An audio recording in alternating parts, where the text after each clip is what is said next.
Hello, Techie Tanya here. In this video, I'm going to show you how to use the code block in Articulate Rise to get some more interactive features into your courses. I'm going to show you 5 ways you can use them: infographics, scenarios, certificates, calculators or builders, and games. And I will also show you the tools I use to create those. But there are a few things I have to caution you about before you start adding a bunch of these into your courses. And I will cover those at the end of the video, so be sure to stick around. Get ready for the future, it's a brand new day. Welcome to Tech with Tonya. Let's get it started now. Okay, so I'm just going to jump into this course that I made, and this course is linked below, and this is not any kind of official course. This is basically just a place for you to go and see the examples that I'm talking about so you can see them for yourself and just kind of review the errors that happen, because you're going to run into errors when you start doing this, but just for you to see what I've done. Okay, now this is a little activity I made, and I'm going to show you how to code these here in just a minute. This is how to write a good prompt. And so basically you select through these things and it, this little window over here populates. But when I looked at it on the mobile view, I noticed that when you select these, you don't even know anything happened. Actually, the information down here is changing, but you didn't know that unless you scroll down. I didn't like that. I went back into the coding platform I was using and I said, hey, this is not resizing properly. I need you to redo this. And so then it resized it to look like this, and everything else here looks the same, but when you view it in preview mode, through here, it's the second example here, and look at it on mobile. What I had it changed to is that this pops up, and then they have to close that out. Where the heck did it go? Okay, let's try this again. Nope, that's the first one. Sorry. And then they got to close this right here and then go to the next one. It's still not ideal, but I left it at that. I still don't really like it. But anyway, I just wanted to prove the concept that, you can go back and fix things when they're not working right. So now, right now you're like, okay, wait, this isn't for me. This sounds really complicated. No, it's not. Let me show you. First of all, I'm going to go into Gemini and I'm going to just say, make me a scenario activity about learning to code. Just the basics. Then I'm going to turn on the canvas. The canvas mode is very, very important because that's going to create a little side panel where it makes all the edits. And then I can actually have it make further edits. And I can always see it in real time. Nope, I'm not liking this because it's giving me an idea, but it's not giving me the actual code. So I'm going to say, no, I need the code for what I'm doing. Okay, so you can see it automatically starts writing the code. You will not be able to preview what's happening or what it's going to look like until it's completely done writing the code. And this has a preview option. Now, that's what I love about Gemini, and I love Canva code for this reason, because I can preview it. Because I'm not a coder, okay? So I don't really understand how all that works together. I actually have quite a bit of knowledge, but I still really am lacking a lot. I don't understand how to preview it. So I don't like some of the other advanced coding software. Like I tried Codex this morning. I don't understand how that works. So if you're not understanding how to get started, go to Gemini, because you will understand when you go there. So see, it's showing me here what it's going to look like. Okay, so I could go through it and test it out and see if I liked it, but you know what? I'm just going to copy the code. You go here, there's the code. You can either copy it all or you can just choose share, copy. And then you go into Rise and you go to code. And we have 2 options. So we can either add just a piece of code, or a folder structure. So some of the coding software, and especially if you understand coding and you actually do coding, you're going to have actually a folder structure to hold all the different files. So a folder structure is better when you have a lot more media, and a lot more things going on in the activity. Then you're going to want to have that nicely organized into a folder. We're just doing simple stuff, so we can do it in one piece of code. But that's why there's two options here: simple projects, complicated projects. So we're going to add the code and then choose add code and then just paste it in there. And it is really that simple. So then you can see here it is. And we've got to drag these into order. So anyway, that's the little activity there.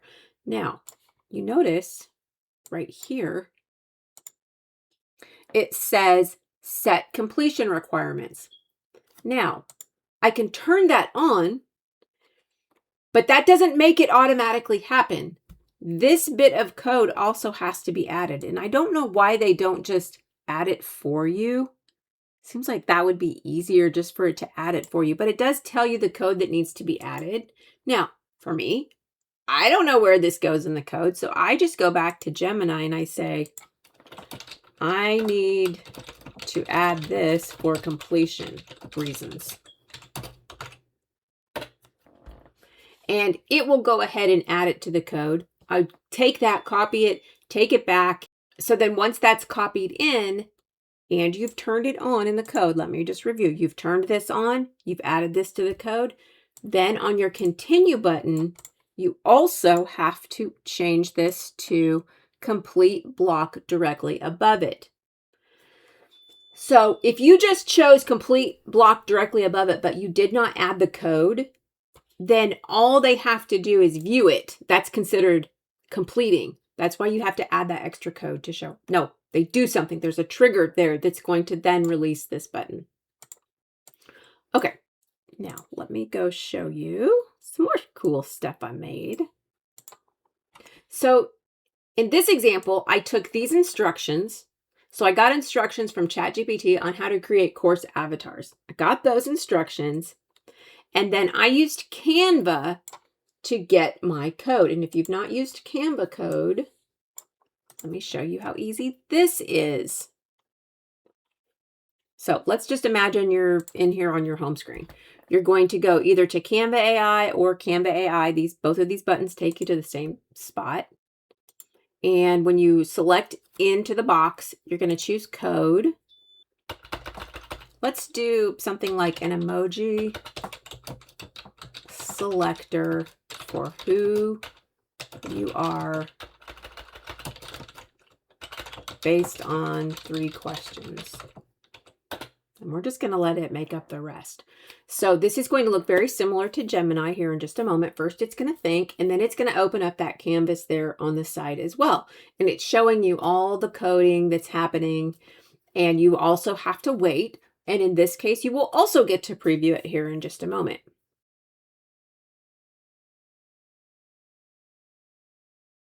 Okay, it's done. We can go ahead and check it out. Just going to pick some options there. Where the lightning bolt. Okay, let's take this again. The wise owl. Okay, so that is a little game. I'm going to go ahead and show code, copy code. I will take this over here, go down and look at it here at the bottom. Just so you can see this over and over, how easy this is to do this. Okay. Now, you'll notice something with Canva code. It only shows this little sliver of what I built, and I have this slider over here. Well, that is horrible. That is a big problem. And I ran into that multiple times. Let me show you up here. When I was creating the avatar one, I also used Canva code, and this is what I got. And I'm like, what in the heck? Now, I did find out later that if that happens, you can go here and you can unselect auto resize. Now you can see that didn't help on this one. It does help on some of them. It didn't help on this particular one. So I went back and forth, back and forth, back and forth, saying, no, that's not working. Because I'm a vibe coder, like you probably are too. I didn't know what I was supposed to say. Like, is it the container? Is it I just didn't know. I just kept saying, hey, it's not displaying right. I even showed pictures. I did finally get it to work properly after I explained it over and over and over again. And then I went ahead and wanted to try it again and make sure I could communicate my way through that. So I did this one. Also got it to display like that. This is how I finally solved it. I went to Claude Code and Claude told me to do this to fix it. Don't understand what any of that means, but I went back to Canva and I said, hey, fix this, add this in, and it did. So don't know what that means, but it did fix it. Now, sometimes you're going to get code, you're going to copy it, and you're going to come over here, and this is how it's going to look. It's going to be like horrible. And then all you do is you go back to wherever you're coding and you say, it isn't displaying right. It's not working. And it'll go through and check the code and give you something else. So the reason I'm showing you all of these horrible mistakes that I made is because I want you to know this is not going to be perfect. This is a trial and error. But the thing is, like with Gemini, I'm using this for free. I don't even pay for this. I don't even know. It's never timed me out. I've never used up all of my free credits in a day. So I don't even know if they have a limit on this. It just seems like I can just do whatever I want. It's free, completely free. So, yeah. But you're going to have problems, but that's okay. You just go back and say, hey, I'm having this problem. Okay, now I did play around with creating some certificates. So like this, you can put your name in. Now, it does have problems printing them. So it'll have like print or copy. I have a really hard time getting that to work. I have to go back and forth. And then still sometimes I still can't ever get it to work.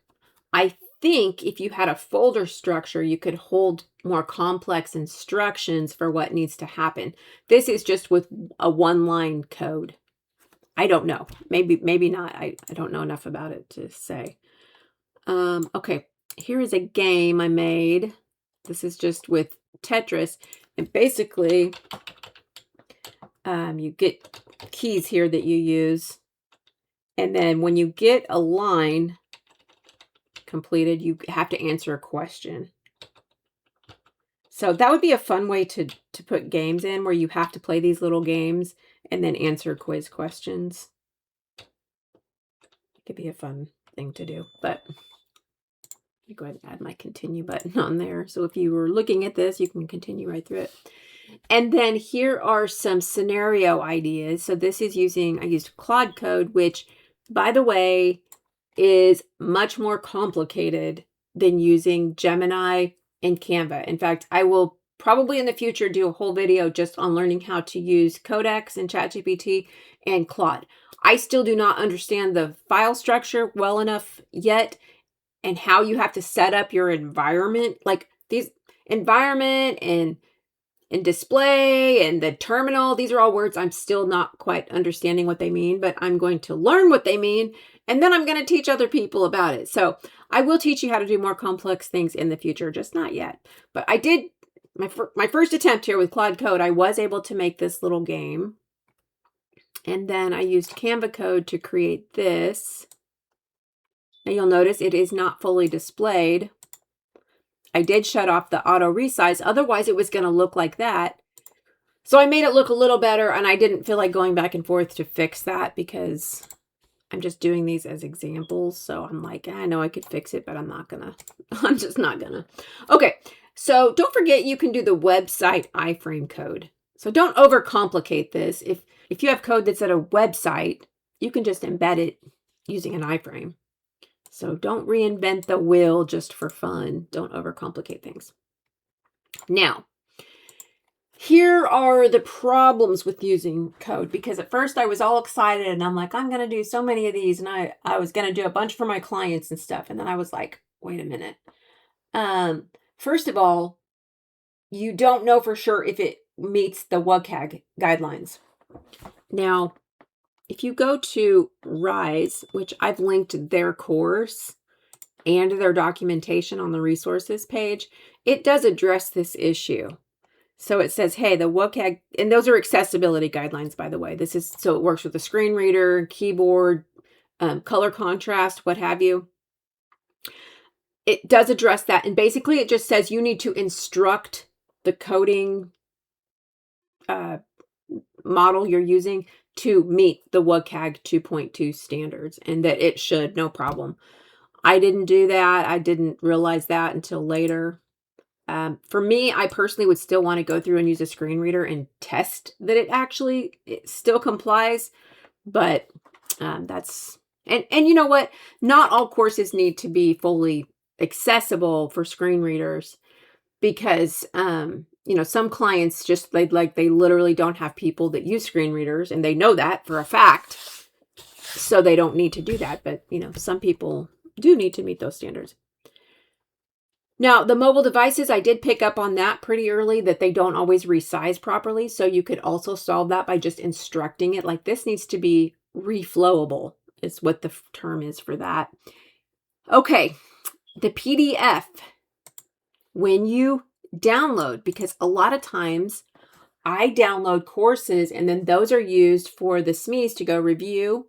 They'll just look at the PDF, or also I will download them and use them in an LLM to generate other content for clients. So any content that's in the code isn't going to download. So it is completely not accessible. So updating courses is going to be much more difficult. Now, I'm going to solve that because I'm going to keep a copy of whatever content was put into the code block. I keep a separate copy in the storyboard, so I know what content is in the code.